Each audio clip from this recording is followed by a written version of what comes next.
Na salamullahi ala al-ikhwa. Tukiwa katika mwendelezo wa masomo yetu ya namna ya kujifunza kuzungumza lugha fasaha ya Kiarabu. Kwa wale wenyeji wanafahamu wapi tumeishia, na wale wageni kwanza niwape pole, lakini pia niwapongeze na niwasifie kwa kuambia kwamba hawajachelewa, bado masomo yanaendelea. Hivyo basi, kama hujasubscribe basi hakikisha una subscribe ili upate mwendelezo wa masomo mengine. Bado tupo katika somo la tasrifu al-af'al. Tasrif al-af'al. Tasrif al-af'al, neno hili ni neno la lugha ya Kiarabu ambalo kwa tafsiri ya lugha ya Kiswahili nilishaitolea maelezo. Ina maana ya kwamba linafahamika tasrifu al-af'al ni neno la aina gani na ni neno linamaanisha nini katika lugha ya Kiswahili. Tukiwa tunaendelea na somo letu la tasrifu al-af'al kwa njia rahisi ya jedwali, na leo tutamalizia au tutakamilisha kitendo chetu cha qaraa katika dhamiri zilizobaki ambazo ni dhamiri za al-ghaib. Katika somo lililopita au katika video ya somo iliyopita tumeweza kuelezea na kufafanua katika dhamiri au katika vigawanyo vya dhamiri vya aina mbili, dhamir al-mutakallim na dhamir al-mukhatab. Leo tutakamilisha kitendo chetu cha qaraa katika dhamir al-ghaib. Huwa, hiya, huma, huma, hum, hunna.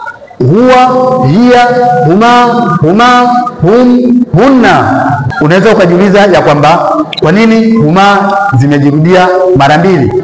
Kuwa na mimi mwanzo wa darasa mpaka mwisho wa darasa, na kama bado huja subscribe basi hakikisha una subscribe ili upate mwendelezo wa masomo mapya yatokayo katika chaneli ya YouTube. Huwa, yeye, lakini yeye hii ni yeye wa kiume. Hiya, yeye wa kike. Huma, wao wawili wa kiume.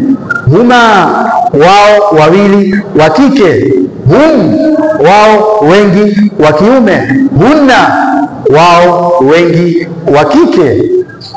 Ukitaka kumzungumzia mtu mmoja, yeye. Huwa, yeye qaraa. Huwa, yeye qaraa, amesoma.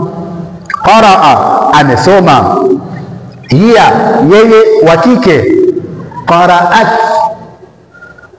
Qaraat, yeye wa kike amesoma. Hiya qaraat. Huma, wao wawili wa kiume. Qaraa. Qaraa, wao wawili wa kiume wamesoma.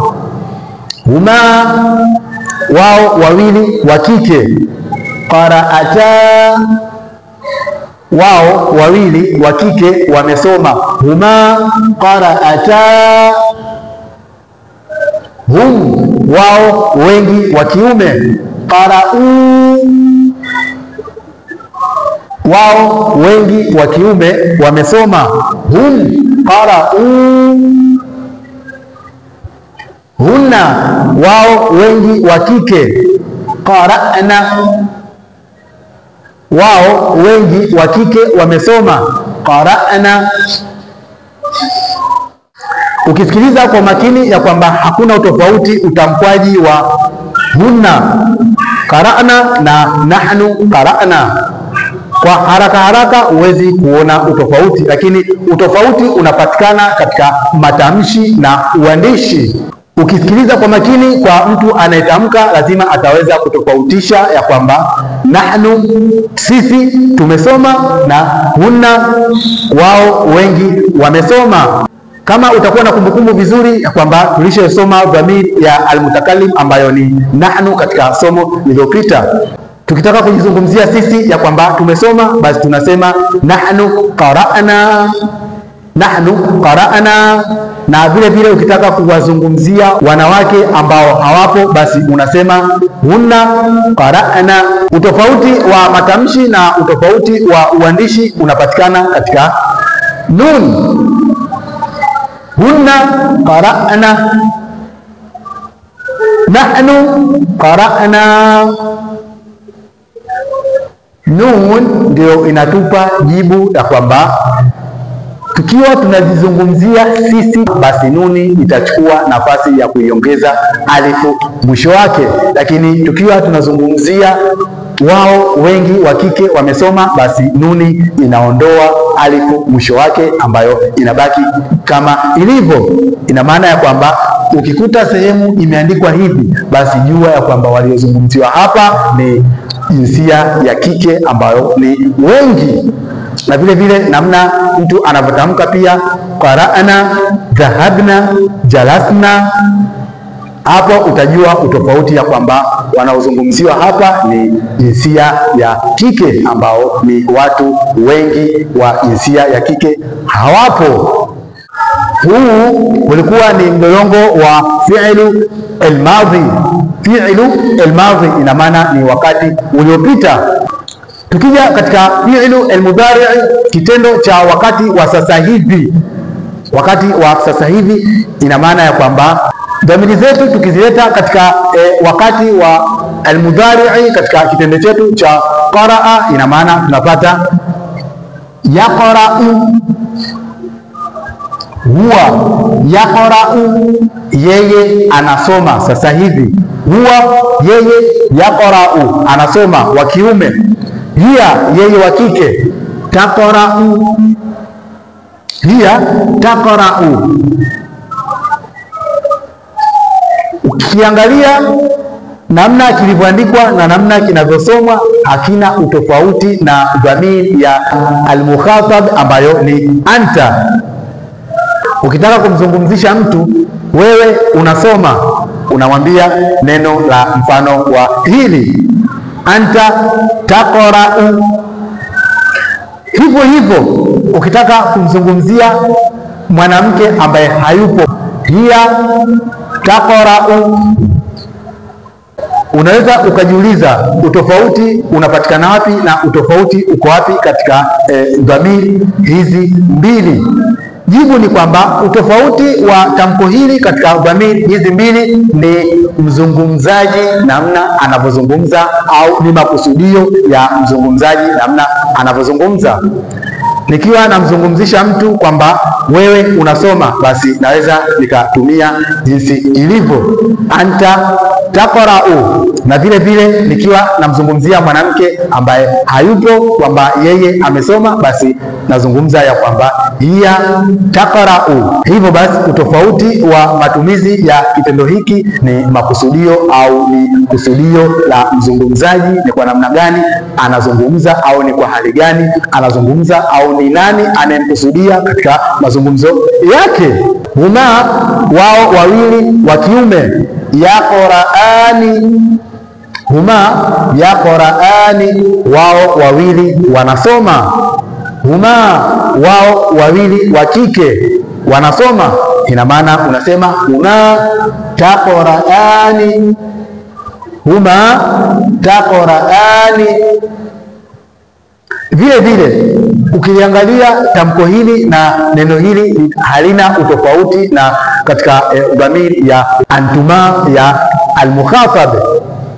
Antuma, nyie wawili mnasoma. Antuma taqra'ani, nyie wawili mnasoma. Na vile vile hapa inatumika hivyo hivyo, lakini utofauti unapatikana kama vile nilivyotanguliza kusema ya kwamba ni makusudio au ni kusudio, na ni kwa namna gani mzungumzaji anazungumza au anaongea kuhusu nini, au anaongea au anamwongelea nani na amefanya nini. Wao wengi wa kiume. Wao wengi wa kiume wanasoma sasa hivi. Yaqra'una, yaqra'una, wao wengi wanasoma sasa hivi. Hunna, wao wengi wa kike.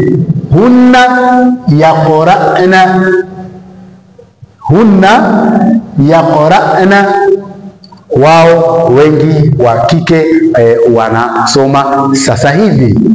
Hivyo basi, kama ni mara yako ya kwanza, basi hakikisha una subscribe, na vile vile kama ukiwa ni mwenyeji bado huja subscribe, basi Hakikisha unafanya hivyo ili upate matoleo mapya ya video zijazo za namna ya kujifunza kuzungumza lugha fasaha ya Kiarabu. Na vile vile kwa yoyote anayependa kujifunza zaidi, basi comment kitendo cha aina yoyote na tutakifanyia tasrifu au tutakifanyia marekebisho na mabadiliko ya hali tofauti tofauti kwa njia hii ya jedwali na katika dhamiri zote ambazo tumezisoma. Na kukomenti kitendo si lazima iwe ni kwa lugha ya Kiarabu.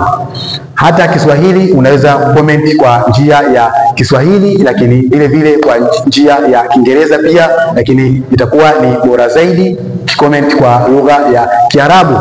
Lakini sisi kwa uzuri zaidi tutaweza kukibadilisha na kukileta katika upande wa lugha ya Kiarabu, kwa sababu lugha ya Kiarabu ni lugha ambayo tunajifunza. Kwa hivyo ukicomment kwa lugha yoyote, basi sisi tutakileta kwa upande wa lugha ya Kiarabu na tutaweza kukifanyia tasrif au tutakiswarifisha mpaka mwisho, kuanzia dhamiri ya kwanza ya ana mpaka dhamiri ya mwisho ya hunna. Hivyo basi nirudie kuwasihi sana kwa wale ambao ni wenyeji na wale ambao marafiki zao hawajaweza kupata bahati ya kujiunga nasi au hawajapata bahati ya kujifunza, wajaribu kualika ili waweze kujifunza kama wanavyojifunza wao, na vile vile wasiache kusubscribe kwa sababu watakosa vingi vinavyohusu lugha ya Kiarabu. Ahsantum.